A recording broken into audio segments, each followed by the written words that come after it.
Attention crew, this is your Captain Caliban speaking. This is a supplemental episode of Enterprising Individuals where we bring you news and tidbits from the world of Trek, also interviews with special guests, and a few little surprises along the way. And surprise, surprise, wow, life has a way of turning around on you real quick. Just a few weeks ago, we were starting to think that maybe a little more toilet paper might be in order, and now we're all essentially confined to our homes. I mean, I'm only ever at home anyway, so it's not that big of an inconvenience for me, but I hope that wherever you are, you're healthy and finding ways to preoccupy yourself. Before any of this even started, I was thinking about trying to get an immunologist on the show to talk about diseases in Star Trek, and now I'm thinking, yeah, I absolutely have to do that, so stay tuned for a possible future show about space diseases. This week, however, I wanted to continue a thread from my conversation with David Mack on last week's show. We talked about his DS9 episode, It's Only a Paper Moon, and the sometimes traumatic experiences of Starfleet personnel. I always wonder, as somebody who's seen a lot of military fiction, but has never served myself, I always wonder how accurate Star Trek is at depicting the lives of a bunch of naval officers. I mean, not the getting kidnapped by a godlike being and forced to play Robin Hood stuff. I'm assuming that doesn't happen very often in the Navy. I'm talking about the ranks, the protocol, the day-to-day life of a serviceman or woman. Something that we often forget is that everything that we see in Trek is filtered through the lives and experiences of people who have sworn to lay down their lives to protect the citizens of the Federation. It's like if you watch Hill Street Blues, note to self, update references to current millennium. Got it. If you're watching Blue Bloods, sure, you're dealing with multiple generations of a family who all work in the criminal justice system in some capacity. It's a family drama, but, you know, it's a cop show. It's a procedural. And I think you rarely hear Star Trek described as a Navy show or as military fiction, but that's really what it is. And I wanted to know how much it gets right. So I got in touch with Kenneth Tripp. Ken was one of the hosts of the Standard Orbit podcast, and he's currently the host of General Quarters, a podcast about veterans in their own words. Ken served for 25 years in the U.S. Navy and held the rank of Senior Chief Petty Officer. Hey, just like Chief O'Brien. As a high-ranking NCO with a long period of service, Ken has a unique and comprehensive perspective on military service and how it's presented in Star Trek. So please enjoy our talk. I had a lot of fun talking with Ken. And that's it for now. Picard Season 1 will be complete in the books by the time you hear this, so check out our Discoverage podcast for Picard recaps and discussion. You can find that in our usual show feed. We'll be back next week with more enterprising individuals. Stay home, but stay active and healthy. Wash them hands. And with that, let's get underway. My guest on the show today is Kenneth Tripp. Ken is a Senior Vice President of Global Operations and Logistics for Zimmer Biomet. He's also a 25-year veteran of the United States Navy, having achieved the rank of Senior Chief Petty Officer. He's the co-host of Standard Orbit, a Trek FM podcast about Star Trek, the original series, and the creator and host of General Quarters, a Warriors and Warships podcast on the United Federation of Podcast Network. Ken, welcome to the show. Hey, thanks for having me. I'm really looking forward to this. And, me too. Like I said, I really appreciate the invite. Yeah, this will be fun. It's great to have you. I always ask new guests to the show how they first became Star Trek fans. When did you first discover Star Trek? Well, I've been around a while. And for me, I guess for me, you know, I grew up in the 70s and was somewhat familiar with the show. But for me, it was seeing Star Trek the Motion Picture. I think I was 12 or 13 years old. I thought it was... which is a rarity among Star Trek fans. I thought it was one of the most incredible movies ever made. It was, it pulled me in hard, and then I started really watching the show and became a big Star Trek fan from that point on. So that's where it started. And, you know, I've had my ebbs and flows in terms of, you know, watching all the different series and shows as life has gone on. But it's always something it's like coming back to your hometown every so often. I really enjoy it and all the different incarnations, you know? Yeah. It's funny, you're talking about the motion picture. Like, I mean, we didn't know what was coming, but definitely at that time, that was a huge, ambitious picture. And people say, it's one of the worst Star Trek films, but it's got a lot of great properties to it. Yeah, it's had a bit of a renaissance, I think. They had the 40th anniversary showing, and I brought some folks to it that hadn't seen it or whatnot, and it was the reviews coming out of it were kind of mixed, especially for a younger crowd. But I think that's real true Star Trek. I think that I know it was slow, and I get that, but just from being a very cerebral and and what I thought was a damn clever plot. Took us a while to get there, but it's pretty clever. Yeah. And of course, just over the course of TOS films, what we thought of Star Trek being changed a lot from the motion picture to number 6 or Generations. Absolutely, it did. Yeah. Everything evolves, but I never thought that they got to that level of, a big, I don't know what the right word was, cinema blockbuster type of. It never had the feel of, being inexpensive or whatnot. I thought the movies became like the TV shows. They were well done, but they certainly didn't put the money and effort and time. But they were all, very effective nonetheless. Yeah. You've been one of the hosts of Standard Orbit podcast on Trek FM for the last few years. And is it true that Standard Orbit is retiring from active duty for the near future? Boy, I hope not. I've retired. I did the show for 4 years, Zach and myself, and I was on a little bit before him. Loved doing the show. Back in this past summer, somewhere around September or August time frame, both Zach and I were really struggling to come up with new topics to talk about TOS. We put in over 200 different episodes there, and we had a pretty good run. It's well-trodden ground, yeah. So, the show itself we're finishing up this Monday. Actually, will be number 300. It'll be our finale that'll be coming out. But it's one of those things where when we reached out to the head of the network, what our plan was, we literally gave practically 6 months notice to say, okay, we're going to stop at 300 and and turn it over to another crew, and we would love to do other things on the network. And it just kind of went quiet. I don't know if there's been a lot of activity or if the focus is more on the new shows or whatnot. But at any rate, the plan is for it not to stay in hiatus very long. One of the co-hosts, Haley Stoddard, she's committed, and we've been actively looking for co-host to work with her and whatnot. But, right now, I think the excitement over Star Trek Picard and other things have got the priority of the network. So I completely understand that. Yeah. Well, it's congratulations on such an accomplishment, though, getting to 300 episodes. Was there any, just looking at the series TOS in such detail, were there any surprising insights for you, a longtime fan of the show, that you realized? Meaning over the course of the podcast, were there certain things that kind of popped up? Yeah, that was ever constant to me, just because I think it was having a co-host and then a second co-host that came on board that was a lot younger. Yeah, they had a very different view of things. Yeah. And so it made me think differently. I think that maybe just being part of the old guard and being stubborn, you tend to defend things that maybe you shouldn't, or you highlight things that they probably didn't catch. So I think along the way, there's a ton of things from that show that I really liked, and I think a lot of it came down to different approaches to problem solving. Yeah. The camaraderie for that show was unique, and when you compare it against, let's say, the Next Generation or whatnot, you realize there's a lot of roads to Rome as far as leadership and styles and being successful. And I think that helped me along the way as I grew up in both the military and the business world. You have to change your style to fit the situation.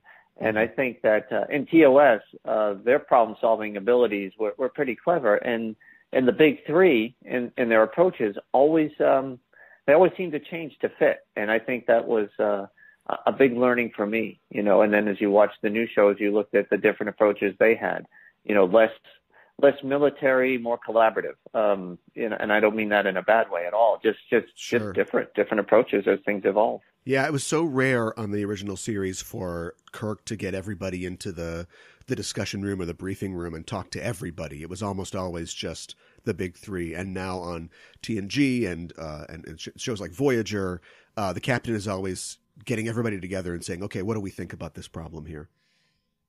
Yeah, and I think that's the evolution that has occurred for how leadership and how things run, even in the service. I see a very similar approach.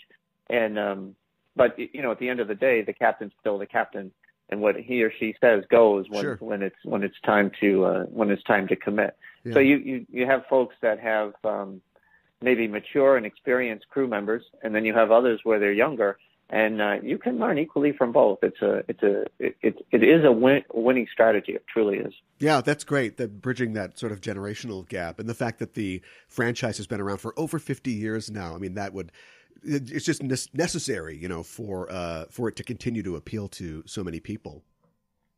It is, and I think the influx, which none of the shows I think have really had an opportunity yet. The cast remain the same for the most part across all the series so far. The newer ones, they're changing a little bit. But one of the elements that I think is fascinating when it comes to leadership and success, if you look at winning organizations, whether it be business or in sports, or even in the military for that matter, and you look at the statistics, crews that have been around for a long time, that are really mature, they have a certain level of success. But when you mix in people that are brand new into the organization and you pull them into spots, they actually get better and they perform better. And it's one of those things where change is good and new lines of thinking is good, diversity of thought is good. And it's one of the elements that'll be interesting to see if that catches on with Star Trek, because I think in many ways, the world's kind of caught up to Star Trek, and now I think Star Trek needs to kind of catch up with the world in terms of those formulaic approaches to winning. Well, you're not just a Star Trek expert and fan. You served in the Navy for 25 years. Can you tell us more about your service? Sure. I enlisted right out of high school. I was 17 years old. I didn't have the money I needed for college. That was one thing. Oh, sure. But because of my fandom of Star Trek, I loved everything about ships and the Navy and all that stuff. It was definitely a big piece of it. I've always been a fan of history and studied specifically like World War II and the Pacific War, and just the incredible talents that were involved in winning that. And Star Trek, like I said, played a big part of that. And I think that's why I really like Star Trek the Motion Picture, because that ship was the most functional. Every person knew their role, had a role, knew how to do their role. And I really liked that approach. It was, people just didn't shift from station to station. It was kind of different. But anyway, I enlisted and I went into cryptology. That was where I went to A school down in Pensacola, Florida after boot camp. And I was in operations. So we were encoding, decoding, and making sure we were getting secure message traffic back and forth to NSA. I worked at NSA for a while. And then got out, went to school, and my goal was to go back in the Navy full time when I graduated from high school. And I always wanted to command ships. That was my ultimate goal. And I had a problem. I was colorblind, and that didn't allow you to be a surface warfare officer. It didn't allow you to be an unrestricted line officer. So then I was kind of stuck. Okay, yeah. So I was like, okay, can't do that. I wound up staying in the reserves. Went into business and, been steadily climbing the corporate ladder while simultaneously staying in the Navy Reserve. And then the Gulf War came, and there were Marines assigned to our unit that were deployed for the Gulf War. Okay. But none of the sailors were. So I was ticked off about that. And I realized, okay, am I doing something that's really making a difference for me? I then changed my rates and my job, and I wanted to be in a combat unit. And so I switched out, changed rates, and went into what they call naval coastal warfare, which is small boats. So if you've ever seen, I'm trying to think, like Apocalypse Now, the river boats and all that type of stuff. Right. That's what I wanted to do. That's what I wound up doing. And it wasn't long after the cold got hit in Aden that our unit started to get recalled. And then after 9/11, my unit was recalled about 1 month after that. Served for 6 months overseas. For a year overseas. Then when we came back, was back for a couple of years, and then we were redeployed back in 2004 for another year, and came back from that, was working down in Little Creek, Virginia area as a command senior chief down there for Naval Coastal Warfare Squadron 25. And then as my business career started to accelerate and started getting higher and higher in our company, then I realized I couldn't keep going. I decided 25 was enough. I had made it to senior chief. There was only one more rank to go. That was master chief. Right. I think I had a shot at it, but I pulled the plug at 25, and I think it's worked out well because now you know, on the business side of things, you know, it's had a pretty good run, and I'm pretty happy where I'm at with the company now. So yeah, it was a great experience. Though I feel like I got a lot more out of the Navy than I gave to the Navy, that's for sure. And it is set up, you know, for a pretty good run. I've been very, very happy. I miss it though. That's the only thing. When you get out after a few years, you start getting itchy, and you know what it's like being a guy too. At 53, you think you could do what you could do at 18, and you can't, but you still think you can. Right. But, right. That's the leading cause of injury in older men, is thinking that they're younger men. That is true. Yes. Well, that's an amazing accomplishment, and it's so fascinating that your love of Star Trek sort of propelled you into that. And of course, I'm sure viewers know that Star Trek, and specifically Starfleet, is based on the naval traditions of Earth's navies. We'll get into detail in a second, but just as an overview, how well, in your opinion, does Star Trek approximate the experience in the world of the military? It does okay. It's you know, the traditions that you see aboard ship, for the most part, it carries them accurately. You know, the Navy is unique amongst the armed services. You know, your officers you will always refer to as Mr. On the bridge and so forth versus their rank. You can call them by their rank, or you can call them Mr. That's fine. Sure. But, you know, they capture that well. Hierarchy's pretty accurate. I would say the biggest miss in Star Trek is the fact that, you know, 5 or 6 officers do the job of what, you know, dozens of mostly enlisted people would do normally. Right. Yeah. And, you know, and I get it. I mean, it's a TV show where you have, you know, I guess lately, you know, 6, 7 main characters, and they all have to have something to do. But I would say if it falls down anywhere, it's way too officer heavy. Everybody seems, or the vast majority of everybody on the ship seems to be an officer versus, you know, they would only account for maybe 20%, maybe 15 on a real naval vessel. Yeah, even like the minor characters, like the minor rank and file characters, are all ensigns or junior grade lieutenants, it seems like, on the shows. But like Chekhov isn't plunging toilets. I mean, there's got to be enlisted personnel who are doing the day-to-day work on the ship. Well, yeah, but you know, a lot of times too, your senior enlisteds would actually perform a lot of the missions. You know, it wouldn't be like a group of senior officers running down, or you know, you know, you think of Star Trek V, it's like, oh, let's get the hostages out, right? Okay, let's bring the oldest, slowest guys on the ship, and let's go. Right. It's just a little different that way. It's fun, but I think, you know, it is. The Navy has always been very hierarchical. It's been more traditional than the other services, and in many ways, it's kind of hurt, I think, with the Navy's evolution. A lot of that's changed in the last 20 years or so, where, you know, it used to be officers and men. You've heard that on Star Trek many times. You've seen it throughout history, you know, where they're kind of a level above. And I would say it started to change a lot in the late 90s, where it was no longer officers and men, sailors were sailors. You know, like Marines were Marines, like soldiers were soldiers, and things started to evolve. Star Trek has not evolved, but because it's mostly officer-centric, I guess it really doesn't need to. Yeah. I think the TOS films did a lot to recenter the franchise on the trappings of military tradition and fiction, specifically Star Trek 2 and 6, which were written by Nicholas Meyer.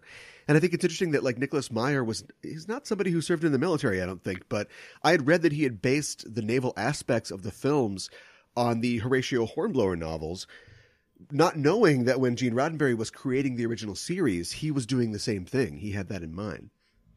Yeah, that's right. That's right. And so it did come back. Like I said, I think that if you watch the motion picture, it's probably as accurate as you're going to see on a ship. You know, I mean, and they were giving so many fundamental orders in that movie about the operations of the ship, which didn't really advance the plot, but if you're a guy or a person that really likes to see how things operate, sure, which, doesn't do a lot for entertaining folks, but for me it did. Yeah. I was into it. And then in the next movies, the uniforms looked more military, let's say, and the protocols were there. But then the functionality all kind of came away, much more blinking lights and people moving all around, and it wasn't really clear who did what. But it was, I do agree with you. Yes, I've heard him say both the Navy and the Coast Guard in space, so to speak. Yeah, yes. right, yeah. This is maybe the wrong show, but are you a Battlestar Galactica fan?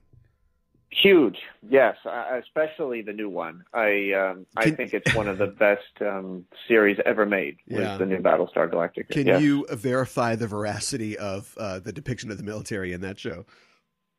Far more accurate than Star Trek. The rank structures are a little bit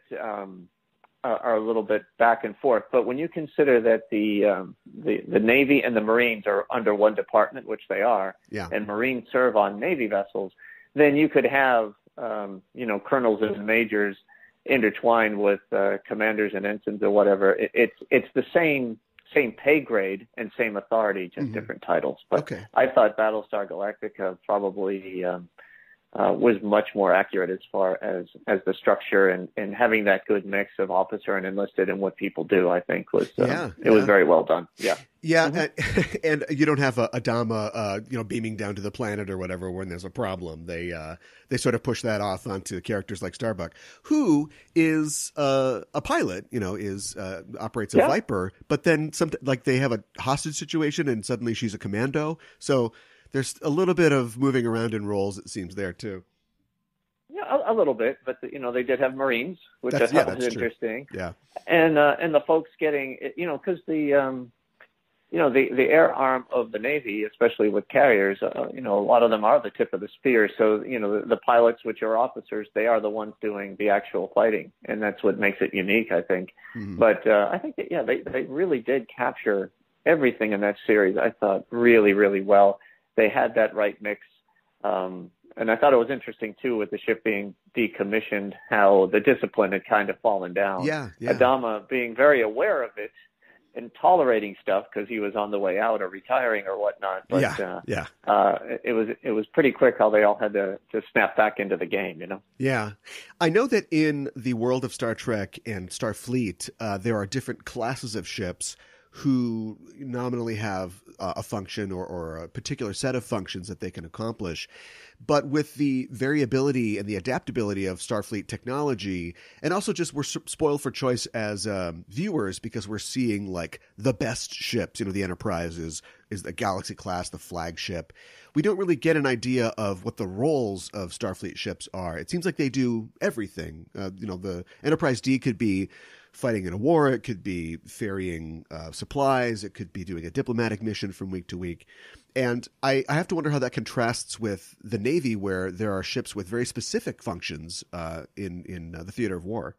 Yeah, that's a great question. And when you think about it, what you said is absolutely true. And I think there are certain types of ships that are used to influence and are used for diplomacy and rescue missions and things along those lines, right? If you think about a capital ship like an aircraft carrier, being able to get to any spot quickly, and as well as hold diplomatic functions, they do it. They're massive.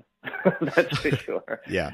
Like the Enterprise D and so forth. But, in a time of peace, which is, it's amazing when I think about how long, we've been in kind of a quasi war for 20 years in the U.S. It's just remarkable. Yeah. But prior to that time, U.S. ships, they make port of call visits all the time to different countries. They show the flag.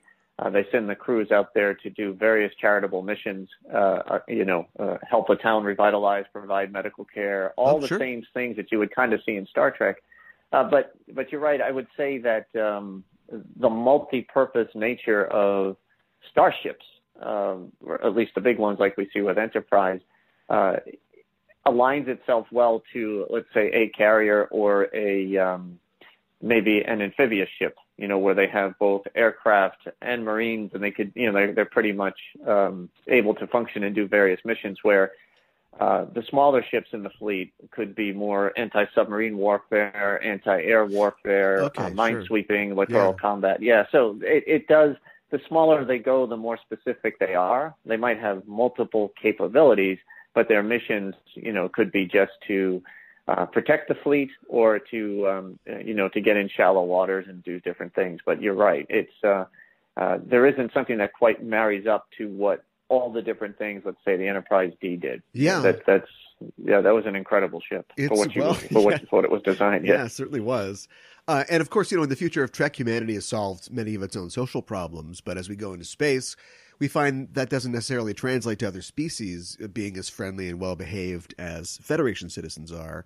But, so, of course, Starfleet is called upon to defend the citizens of the Federation. But at the same time, Starfleet is, an exploratory organization and an aid organization. And many scientists are in its ranks. Every captain is a diplomatic representative of the Federation to other races. It's a lot of hats for a military organization to wear.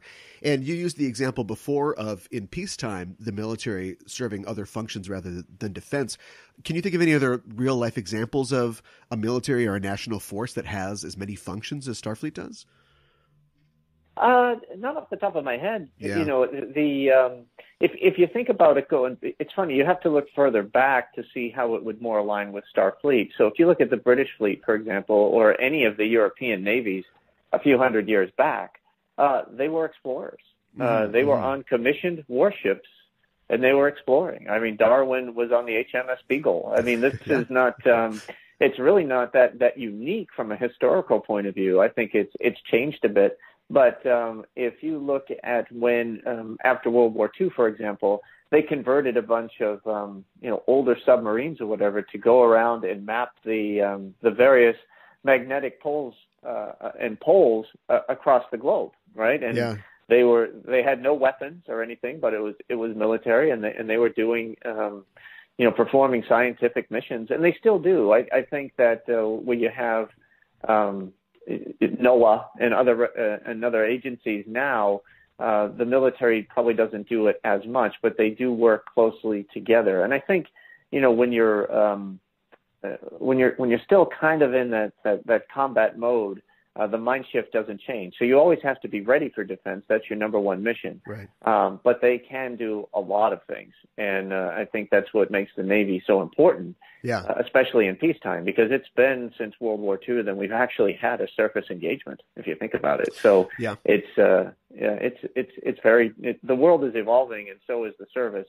But I think, when it comes to space, and I see where it would be going. I mean, you would be thinking much more exploration than you would military. Yeah. I mean, dual-hatted for sure, but the shift would definitely focus on exploration over the military missions, I believe. Yeah, that's a great example of connecting back to the days of the Royal Navy, and I think that was definitely intended. I mean, presumably there's an entire Federation diplomatic corps. There's a science establishment that does the extended work of science and diplomacy, but the starships are like the tip of the sphere for intergalactic relations. Week to week, Captain Kirk might be supplying colonists. He's stopping a war. He's resolving trade disputes. He has to kind of do it all. That's right. And, they put a lot more, let's say, on the captain of a ship to have this skill set than you would in today's world. I do think that, you do have a lot of military attachés who will go to embassies and they'll work on their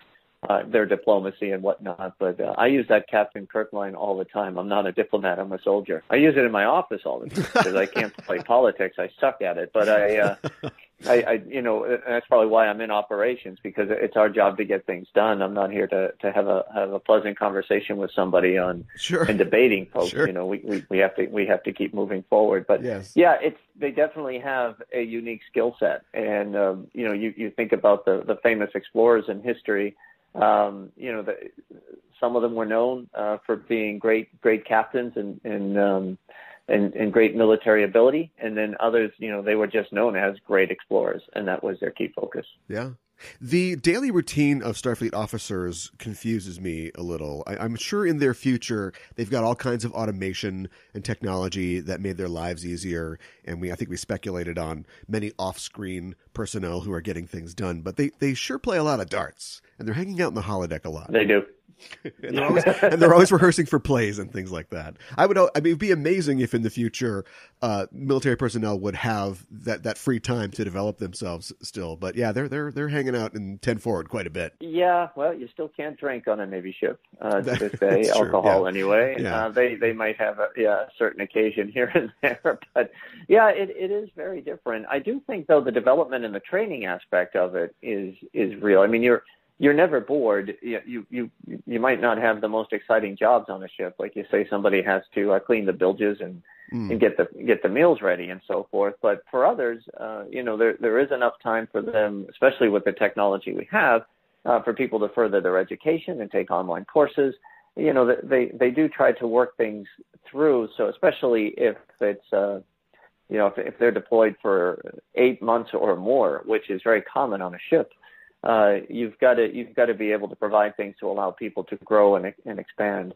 I've never seen things like plays and so forth, or that type of stuff. But there are bands on ships. Oh, sure, yeah. There are. Oh, yeah. There's and not just assigned Navy bands. I mean, groups of people who are musicians. They will get together, and they, it's just interesting. There's a lot of people that have a lot of common hobbies that you'll see will get together as groups on ships, and they'll form and. They'll put on different things for folks. So there are little bits and trinkets that you see in Star Trek that are accurate, I think, amongst even today's fleet, but it certainly isn't. I don't think there's a lot of people rehearsing Shakespeare and things along those lines. You never know. Or playing music loud enough so that the windows are rocking. But it's right. There's a lot that happens out to sea. That's for sure, more than you'd think, but not to that extent. Yeah. Well, if the captain wants to play his music loud, I think that he's allowed to do that. He's probably the one person, or she is. Yeah, absolutely. Sure. Starfleet has a list of general orders for their organization. I don't think they've ever confirmed what they all are, which is probably smart for a TV show to give yourself some wiggle room in the rules. But viewers are probably familiar with General Order 1, or the Prime Directive, or maybe General Order 7, which forbids any vessel from visiting the planet Talos 4, which is a very specific thing to put in your big list of commandments. But we never really see a full Starfleet Code of Military Justice, assuming there is one on the show. I could have sworn on one of the episodes there that they called it that. Okay. The Uniform Code of Starfleet Regulations. I thought I remember hearing something. So they do align with that, I think, a bit. I think in Court Martial, perhaps, and then even in Measure of a Man, they kind of hint that there is, there's two things in the there's naval regulations, hundreds and hundreds. And anybody says that they've memorized them all, I'd call them out, because that's why we have attorneys. And then you have the Uniform Code of Military Justice, which you pretty much can learn, whatever it is now. I don't know if it's expanded beyond 32 different articles or whatnot, that really define your behavior. And how you're supposed to operate, in any military setting. So it goes beyond. It's all services, not just Navy. So you're right. The the general orders that they have out there, or Starfleet regulations. I think Starfleet regulations and naval regulations are probably pretty similar. Yeah, probably. Yeah, I'd imagine. I don't think that we ever see any Starfleet member take an oath of enlistment or office. Like real-world military personnel, which I think is surprising, because I'd have to imagine there is one. And I think, it's very important. Starfleet is a military organization, but it's got, as the Federation does, such aspirational scientific and diplomatic ideals. Like, I would like to hear what the oath of office would be for a Starfleet officer. Yeah, so would I. It's interesting. But they are fully commissioned, right? Mm-hmm. So in order to be commissioned, it's not an easy thing. You see it all the time. Well, I'll resign or whatnot. Yeah. Just, it's funny, on an identification card for any commissioned officer in the U.S. military, the expiration date says indefinite. Okay. So it's yes, you can be kicked out, sure, and all of that stuff, and you have your time.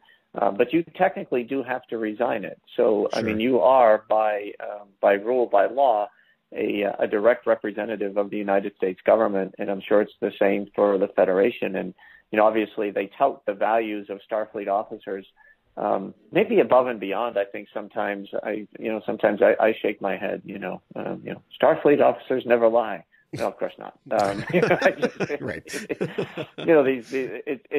At least at times it was very idealistic, which is fine. Yeah. But it is special. I mean, getting a commission in the service and representing that way, whatever your organization is, it is very special. It is very meaningful, and I'm sure they could come up with an oath. I mean, we do know what the captain's oath is now, right? Thanks to the JJ films, which we didn't know that was the captain's oath. But essentially, I think that beginning dialogue or monologue pretty much is their oath and their mission, right? Seek out new life, and all that stuff. It seems to be it. I would think there'd be a little bit more, but maybe that's where they're at. I would agree with that. And that's, of course, for the officers. We do, however, have one shining example of a non-commissioned character in the Trek franchise, and that is Senior Chief Petty Officer Miles O'Brien.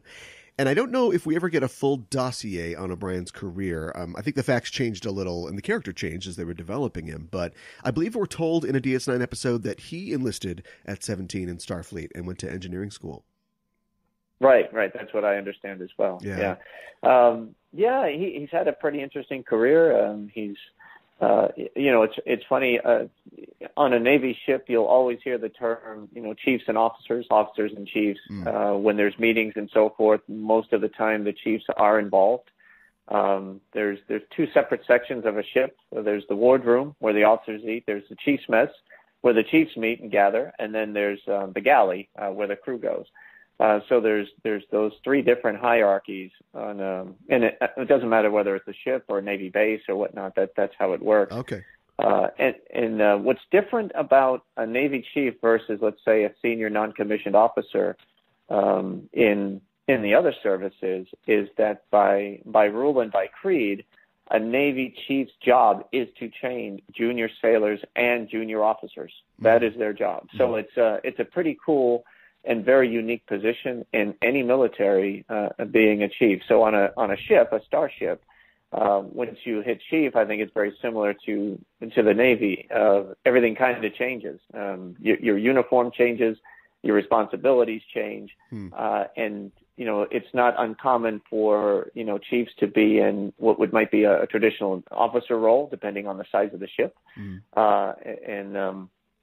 they're used flexibly across the board. So, I think O'Brien, when he went to Deep Space Nine, was chief of operations. He was operations officer aboard a ship, right, for a while too, as we found out. So he did bounce around quite a bit. Yeah. And but he, as you could see, he had a lot of respect was given to him because obtaining that rank is considered to be very difficult, and it's pretty special. So they at least gave him, I think, the reverence due for an enlisted chief. They don't do that too much often in other places. So, but I loved his character, and we used to. My best friend in the Navy was Senior Chief O'Brien, so we always kind of got a kick out of that too. Wow.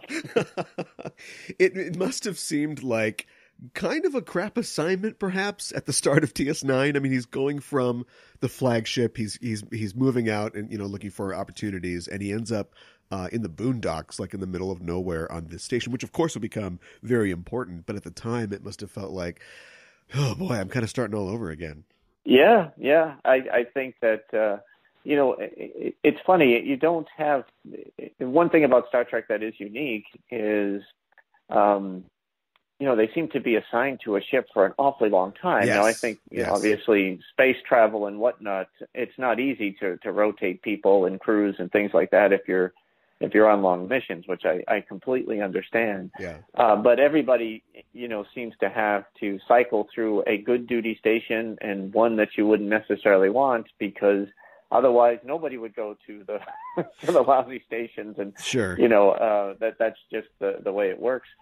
So you do rotate, but you can put your thumbprint on any organization once you get there. And I thought that his character developed really nicely from kind of this ancillary character in the background on the Enterprise, which his role expanded, as the show continued. But was really happy to see where that role and how it developed because that's what a chief is supposed to be, is a pretty solid leader, but probably your top technical experts on any vessel or command. Yeah, he certainly fills that role too. And you've got somebody like Geordie LaForge on the Enterprise, who starts off steering the ship as a junior grade lieutenant, but is clearly aspirational and clearly very capable. And I don't even remember if it was just a random rotating list of or cast of chief engineers until he was finally promoted into the role. I'd have to imagine that your opportunities for advancement are limited by the availability of positions. Well, the way it works is when you go to a ship as a junior officer, and you're an unrestricted line officer, and what I mean by that is, a person would be considered in a leadership or command role. So unrestricted line means, that one day you could be a captain of a ship. Okay. A restricted line officer is a doctor or a dedicated supply corps officer or a counselor or something along those lines. So they are not, nor are they trained to take command of ships or to run ships. They are departmental experts, right? That's where they play. So if it's medicine, that's where you play. If you're a supply corps officer, that's where you work. Sure. But for a junior officer that's coming in that's unrestricted line, they have to rotate amongst the ship in different positions. You have to learn navigation. You have to learn weapons. You have to learn engineering. You have to learn communications. You have to learn combat information and radar officer, all those different things. So that you rotate across all those different functions of the ship over, a few years, and you get, quote unquote, qualified to run those watches. It is very rare for the captain of the ship, to be honest with you, to be on the bridge giving all the orders. The officer of the deck, is the officer that's in charge. He gets the orders from the captain and he makes sure that the functions of the ships are going. Sure. The XO is kind of the head disciplinarian and makes sure that everything is running well. And then the captain is the ultimate decision maker. But once all these officers, and I'm sorry I go on these tangents, but once these young officers go through all these different departments, they then go up before a board where they're tested on their capabilities. Once they pass that board, they become officially what they call surface warfare officers, and they wear a designator on their uniform. It's on the left side, of the breast there, above their ribbons and whatnot. Sure. And that's why in the Navy it is so easy to tell what everybody does, because if you're an expert in some kind of warfare, you wear that pin above your ribbons, and you know exactly what that officer is doing. Okay. So if you're an unrestricted line officer, you could be a pilot, you could be a ship driver, you could be a submarine officer or whatnot. You can go to any one of those disciplines, but once you earn that capability, you earn that warfare pin, as they call it. Okay. I have to wonder if the lack of insignia on Starfleet uniforms ever causes confusion, because you have to imagine how big the crew of a Galaxy class is, for instance. Would you even know who's doing what if you aren't familiar, or you haven't met that officer or have only seen him once or twice? Yeah, I imagine it would. I do understand the color coding, but I just get more confused every season, every new show, every incarnation. In pajamas and yeah. But and the idea of it though is that is very, very traditional. If I don't know if you've ever seen operations on the flight deck of a carrier, if you've YouTubed it or seen it or whatnot, sure. But everybody on the flight deck wears a unique color. Yeah. So everybody, because it's the most dangerous environment on the place to work. Everybody has to be in their station, know what their station is, and the air boss who's watching all these operations go on, that 3/4 of an acre flight deck down there. Right. You could see instantly if somebody's not where they're supposed to be, if they're not in a colored shirt and they're getting too close to a plane or whatnot and they shouldn't be there, then it's easily detectable. But I believe red is ordnance. Blue could be fuel. I'm probably getting all the colors wrong. I was never an Airedale, but they sure. have, you can tell just by looking at it. White, I believe, is the person who launches the planes. everybody has that role and function, so it makes it very, very simple. Okay. But I don't know how they figure it out on Starfleet, to be honest. Yeah. I have no idea. Yeah, Blue could be an unrestricted officer like Spock. He's science, but yet he could command the ship.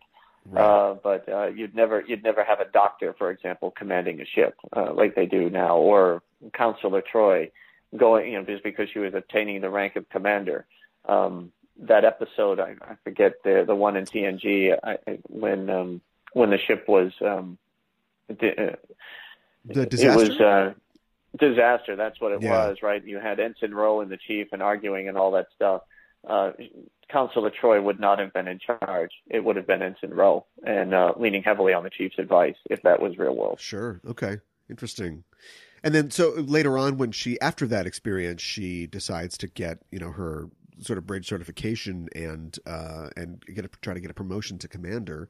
I know it's like Star Trek, but is that sort of realistic? Could an officer do something like that? They could, young enough in their career, you could switch. Sure. If you were if you went through the supply corps and you went through all that training and accounting and logistics and supply chain and all that, and you decide you want to become a surface warfare officer, you would have to apply. Yeah. And and if you met the qualifications, so like me, if you weren't, a lot of those folks wind up there because they're colorblind, right? Like okay, me. Sure. I just decided not to get my commission. And I always thought about that, years later, when you think about the pay differential and all that other stuff. Yeah. But I think I made the right choices with my career. Sure. But when I took the officer's exam and whatnot, and they were like, well, you could go supply, logistics, supply chain, and all that. And I was like, wow, I kind of do that in the civilian world. I don't want to do it in the military. I wanted to do Okay. something completely different. Yeah, of course, yeah. I was younger then. I didn't think it through. But you can switch. But I think as you get more senior, I would say probably if you get to lieutenant, you're probably locked in. I'm not 100% sure, but that's what happens a lot of times is, you get down a career path and then it's tough to break in. It's very tough to be a surface warfare officer to begin with, to kind of swap over. They're kind of known in the military for eating their young. They're very, very tough on each other when they're very young and getting their qualifications. And it can be very political. So a lot of people really don't even want that world, but it's a tough world to get into. It probably take a little more than a couple sessions in the holodeck to get that. Yeah. You'd have to go back to school. There's a surface warfare school in Newport, Rhode Island that you would have to attend. You have to get all your OJT back out to sea and all that stuff, and then there's no guarantee that you'd make it across all those boards, but. Right. I don't want to make it sound like it's, super elite or anything. It's not, but it is difficult. And just like all things, it's tougher to do as you get older. Oh, for sure. Yeah. Everybody knows that O'Brien must suffer. As a character, we see him end up in some of the worst situations that a Space Navy guy can get up to. And we specifically see him struggling with PTSD in an episode like The Wounded, and with depression and suicidal thoughts in Hard Time, the DS9 episode. And we know that since the TNG era, Federation ships, at least Galaxy-class ones, have a counseling department that the crew has access to. But we don't often see personnel taking advantage of it on screen. And I know in our own world, counseling for members of the military is recognized as an important issue, helping them deal with mental health issues. It is, and it's become much more acute. I would say over the last 20 years, the focus on mental health and ensuring the crew is getting the attention and the focus they need is critical. I don't find it's not quite like you'd see in Star Trek unless you're on a pretty large ship, right? So I think a Galaxy class has 1,000 people. It's hard to believe, but the older aircraft carriers still have upwards of 6,000 people on board. Wow. So and so they do have those kinds of medical services and those opportunities. What they do in smaller ships or in units like mine is they'll send folks to school. For instance, for a few years there, I was what they called the DAPA, the Drug and Alcohol Prevention Administrator. And so if somebody had a problem, or noticed that somebody had a problem with drinking or whatnot, we were trained on, how to address it, how to find them help, all that other stuff. We weren't psychologists as much as we were identifying the problem, talking to the individual, and then making recommendations up to, a physician or a counselor that this person needs help. But, you have those people in the middle in all units and on all smaller ships anyway that watch out for that. Our corpsmen, our medical folks, there is nothing, and I think it's a big miss in Star Trek. I really do, because the folks that actually go on missions and do the corpsmen in the group that deploy with the Marines, that deploy on ships or whatnot, they are so highly trained and incredible. They are not doctors by any means, but my goodness, are they talented and can do wonders for folks. And that really isn't an element that you see at Star Trek at all. It's kind of like that doesn't exist. Yeah. They have doctors and nurses, but no corpsmen. Yeah. And to me, those folks, they do a lot of that too. So they'll go through quite a lot more training. Like I said, they're so well rounded, not only on the medical side but on the mental health side. Yeah. It's amazing what some of these corpsman chiefs and senior enlisted folks can do. They are very, very talented people. I think that treatment for obviously, PTSD would be a big one. We see how deeply everyone's affected, during the Dominion War. Also, just being out in the middle of space, with just a couple people, being alone would be something that I think people would have to deal with. Something that we don't tend to see on screen is Starfleet personnel readjusting to civilian life. We don't actually see a lot of civilian life in the franchise period because the show's set in a military environment. And as you mentioned before, nobody ever seems to retire or muster out or anything like that. They're just on these ships forever.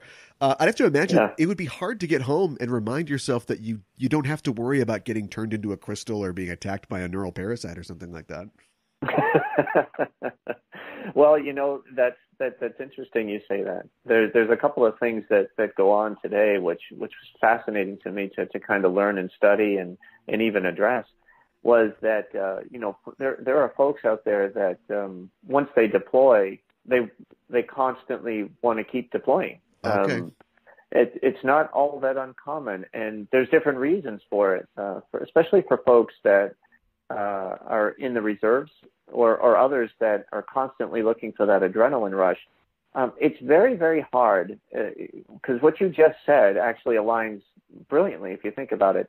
As a fairly young kid, or even any age for that matter, the accountability and responsibility that you have when you're deployed is tenfold most anything you're going to find in the civilian world. Let's take first responders and police officers and all that. There's that. I don't want to say that they don't deal with incredible things they do. Yeah. But for the most part, if you're a postal worker, for example, or a mechanic or whatnot, and the next thing you know, you're in charge of millions of dollars worth of equipment, a company, or a detachment of boats or whatever it is.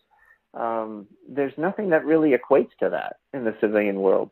And so what we started to see was people constantly, and these are people that have families, kids or whatnot, become addicted to the deployment aspect of it because their own self-worth seems to go up, tenfold. A lot of it's in their heads, but it's an incredible issue that we started to see. I was speaking one time he was an admiral. He was a medical doctor, and it was actually a question that I had because I started seeing people from my own units deploy with other units, and I kept saying this cannot be healthy. But the military wasn't doing much to stop it at the time because they needed the people to keep going. Yeah. What it turns out to be is the lack of assistance or at the time anyway, or acknowledgement that it isn't just PTSD, which people that are dealing with the stresses from what they've seen and what they've dealt with, and that loneliness because you can't find people that can relate to it. They're just, it's less than 1% of the population of the U.S. has ever served in the service. Yeah. So think about that, right? I mean, it's tough to find folks that can relate. And even out of that 1%, it's even a much smaller percent that have actually been involved in combat. And it doesn't necessarily have to be combat either. I mean, there are horrific accidents that occur in training and things that you would never or very rarely see in the civilian world I have to deal with. So I think it's an acute issue, and the suicide rates, it's 22 per day in the United States. 22 veterans a day kill themselves, and so we're talking about this very, very heavy subject. But when you move that over into the Star Trek realm, I think there's a couple of things that I guess in my head canon that they would have to do before they would ever deploy on a starship. So in today's Navy, if you wanted to serve aboard a submarine, there is a huge battery of psychological testing and schooling that you have to go through before they would let you serve on a submarine. Interesting. Because they say it's a 300-foot sewer pipe that sinks on purpose. Yes. Right. And dealing with that psychologically, that's tough. I mean, you're definitely going to be in some real small spaces. Your survivability rate, if something goes wrong, is pretty low. Fortunately, they're engineered almost to perfection. Accidents still happen, but it's incredible when you think of the accident rate and how low it is. But dealing with that and being cut off. I mean, literally in a submarine, you are cut off. For months at a time, and so it takes special characteristics, and people have to be really trained well, and they have to have the right mindset and psyche to deal with it. And that's how I kind of always had it in my head for folks in Starfleet, that they have to go through, a lot of batteries of tests to understand, it doesn't matter how big that ship is. It gets very small in about 2 weeks. Yeah, right. You are holodecks really or no, limited. Holodecks or no. So there was the element of the Next Generation. It was the only element of the Next Generation that I really hated, was this whole idea of bringing families on board. Yeah. Because I always looked at that. That is some form of abuse. I mean, that is just, not only are you on the front lines if something goes wrong, and you might not have time to move everybody and separate the ship and so forth, as we saw with the Yamato. Right. I mean, there was 1,000 men, women, children, just obliterated because they put families in a extremely dangerous situation, even in the best and most peaceful times. Right. So it kind of blew away my theory when they did that. I would assume that's what a lot of the training in the academy is about, is just understanding what the rigors of space are. And you see it in Star Trek Beyond. You really start to see, the crew, the people, that it's getting to them. They've been gone far too long. They needed a break. And, I think that made that extremely realistic. Yeah, other than the oversight of having families on a Galaxy-class ship, hopefully in the future, the awareness of issues like that is so high, and the amount of tools and therapies available to Federation counselors would be robust enough that we can get that number way, way down. Yeah, I think that the concept at first, when I said, a counselor on a ship or whatever, and you're thinking of the bravado and all this stuff of serving and whatnot, to me at first it's like, well, why are they going in this direction? But the more you think about it, you realize how important it would be to have trained counselors actually on a ship versus just one, in dealing with it. Yeah, it actually makes an awful lot of sense. But just like in the real fleet, where you do have doctors and counselors and all that stuff, I don't think you'd ever once see them on the bridge. Yeah, well, yeah, that's true. They had a lot of seats they had to fill there on the Enterprise D bridge. It was comfortable. Yeah, sure. They're nice seats, too. I'm surprised that we don't see the holodeck being used more as a therapeutic tool. We see Nog spend his medical leave in Vic's casino when he's just trying to detach from the issues that he's experiencing. But everybody on the station, including his care provider, Esri, sees it as kind of a weird thing. And I would think that there would be plenty of therapeutic uses for the holodeck.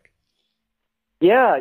I think it rides that line between therapeutic and addiction, and also the big swing back into reality when you come out of it if you use it too much. I think it's kind of like that everything in moderation. Because if you go into the holodeck and you're with your family, even if there's something registering in your brain that this still isn't real. And then the second you come out of it, it's like, wow, that must be a little bit of shock and awe. I think that it could be used. I think you're absolutely right, for all the right reasons therapeutically. Which is why we watch movies, which is why we watch Star Trek, right. is to get away from it all. And you love that little dose of just being able to shut things down and live in another world. So I do believe that the holodeck in many ways is the movie theater and TV show of the future. They're having you don't see it. They're having movie night on the NX-01. Yeah. Oh yeah. I'd be watching The Office in there all the time. Yeah, right. They never watch TV shows. Yeah. Because we spend so much time in Starfleet in the military in these Trek shows, we don't often see civilian life, at least not Federation civilians. And that's changing now with shows like Star Trek Picard, but I wonder about the relationship between Starfleet and the Federation citizenry in the future. We see in Star Trek II, in the 23rd century, that Carol and David Marcus, who are civilian scientists, are very concerned about their work being appropriated by the military. This is, of course, in the more kind of frontier TOS era.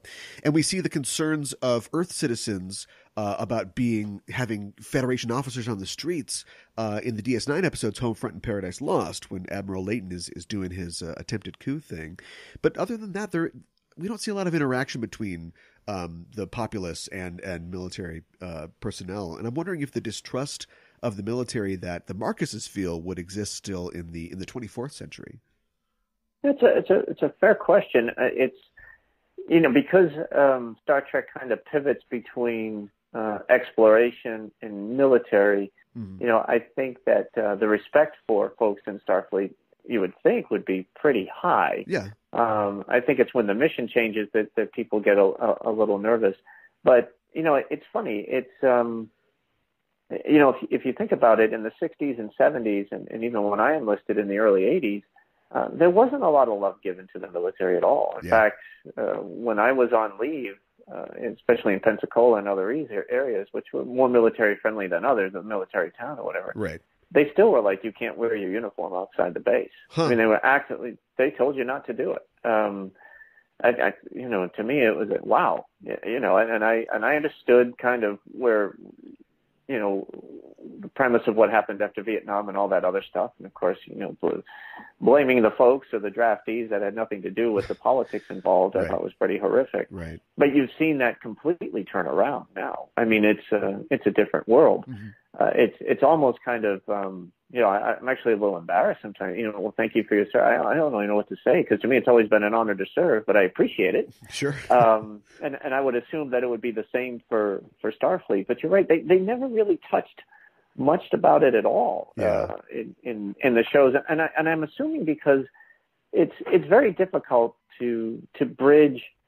We all know why things changed on Earth, and we have bits and pieces as to the events that occurred that allowed Earth to evolve, but we never saw how it evolved.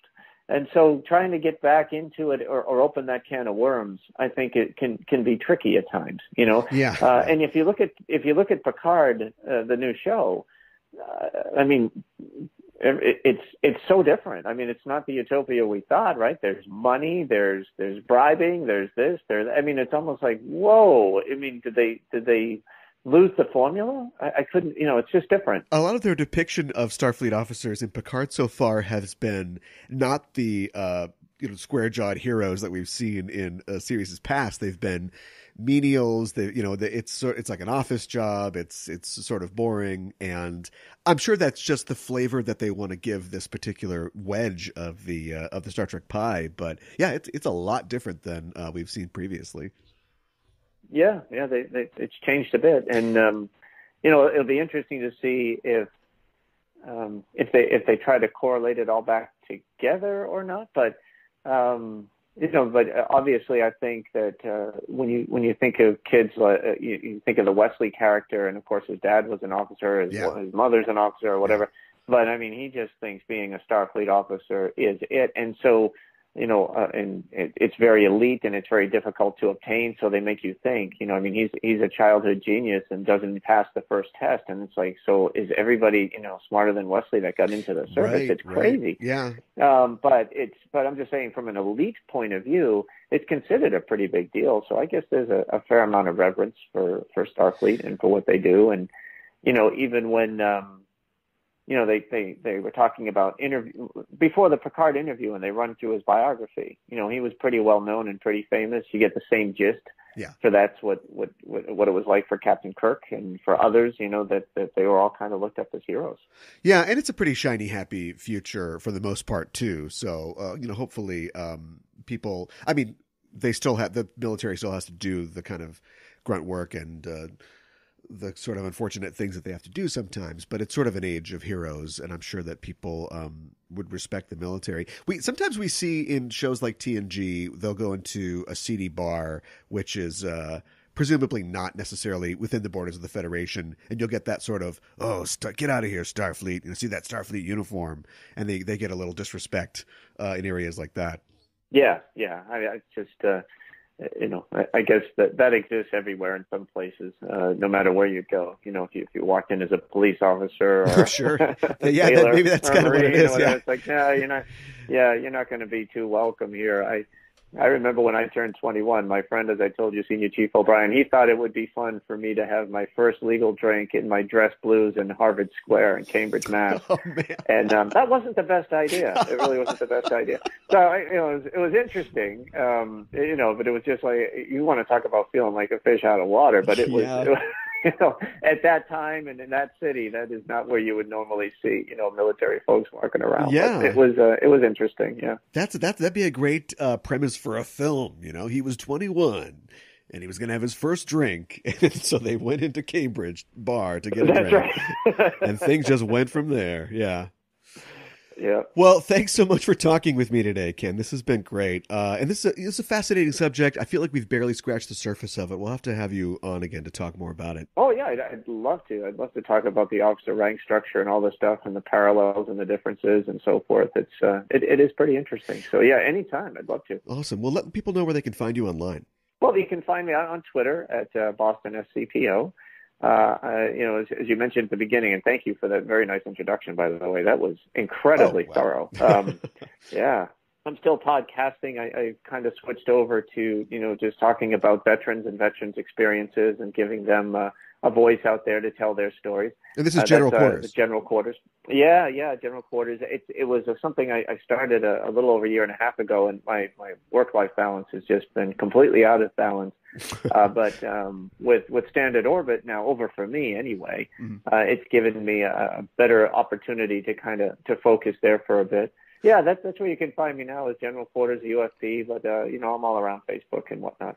All right. Well, thanks again. Oh, my pleasure. Thanks again for having me. I really enjoyed this.